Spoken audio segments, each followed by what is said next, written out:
বুক কাঁপছিল। ফেরাউন তার হত্যার ষড়যন্ত্র করছে এ খবর তার কানে এসে পৌঁছেছে। তিনি বুঝতে পারলেন এখানে আর থাকা যাবে না, মিশর ছেড়ে যেতেই হবে। কিন্তু কিভাবে, কোথায় যাবেন? রাজপ্রাসাদে বড় হওয়া মুসা আলাইহিসসালাম কখনো এমন বিপদে পড়েননি। তিনি শহর ছাড়লেন একেবারে নিঃশব্দে। শহরের শেষ প্রান্তে পৌঁছে যখন তিনি নিশ্চিত হলেন যে ফেরাউনের চোখের আড়ালে চলে এসেছেন, তখনই যেন এক গভীর শ্বাস নিয়ে মুক্তির স্বাদ পেলেন। মিশরের বাইরে কোথাও যাওয়ার তার কোনো অভিজ্ঞতা নেই, পথঘাট চেনেন না, দিক নির্দেশনা জানেন না। তবে তিনি জানতেন আল্লাহ কখনো তার বান্দাকে ছেড়ে দেন না। ভাবতে ভাবতে মনে হলো সিরিয়ার মাদিয়ান। সেখানে কিছু বনি ইসরায়েলিরা আছে যারা ফেরাউনের দখলের বাইরে, সেখানেই যেতে হবে। তাই তিনি আল্লাহর ওপর ভরসা রেখেই হাঁটতে শুরু করলেন। হাঁটতে হাঁটতে শরীর ক্লান্ত হয়ে পড়ল। পায়ের নিচে উষ্ণ বালুর চুলকানি, সূর্যের তীব্র উত্তাপ, কষ্ট যেন প্রতিটি মুহূর্তে তাকে ঘিরে ধরছে।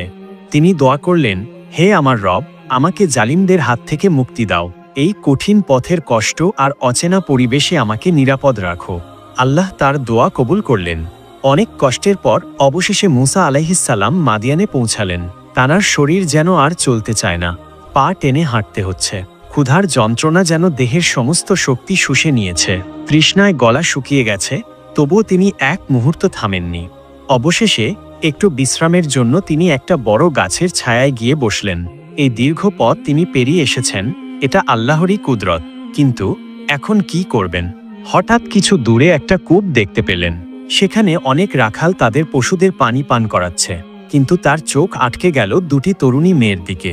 তারা একটু দূরে দাঁড়িয়ে আছে, হাতে দড়ি ধরে দুটো পশু নিয়ন্ত্রণ করছে। মুসা আলাইহিসসালাম অবাক হলেন, ওরা কূপের কাছে যাচ্ছে না কেন? তিনি খেয়াল করলেন মেয়েগুলো লাজুকভাবে দাঁড়িয়ে আছে। তারা কোনোভাবেই পুরুষদের ভিড়ে ঢুকে তাদের পশুগুলোকে পানি পান করাতে পারছে না।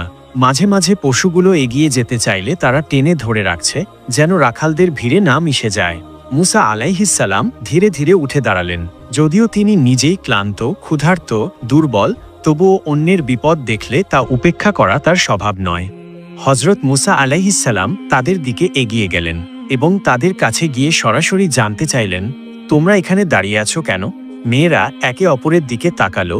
তারপর একজন বিনয়ের সঙ্গে উত্তর দিল, আমরা কখনো পুরুষদের ভিড় ঠেলে কাজ করি না, কিন্তু আমাদের পরিবারে এমন কেউ নেই যে এই কাজ করতে পারে।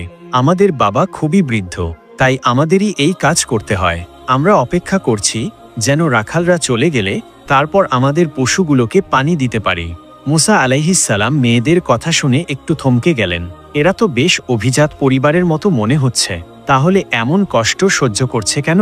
তিনি জানতে পারলেন এরা নবী শুআইব আলাইহিসসালামের কন্যা। তাদের বাবা বৃদ্ধ, তাই বাধ্য হয়ে তারা এসব কাজ করছে।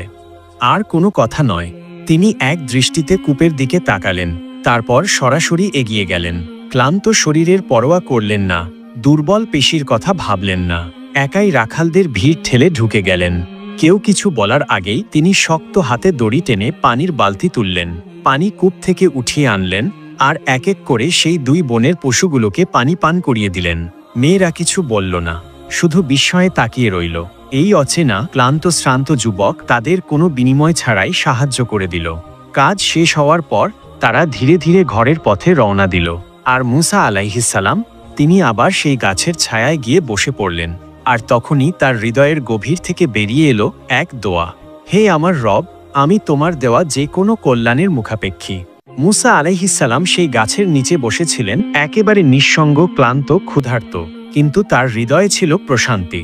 তিনি জানতেন যে আল্লাহ তাকে ফেরাউনের হাত থেকে রক্ষা করেছেন, তিনিই তার জন্য ব্যবস্থা করবেন।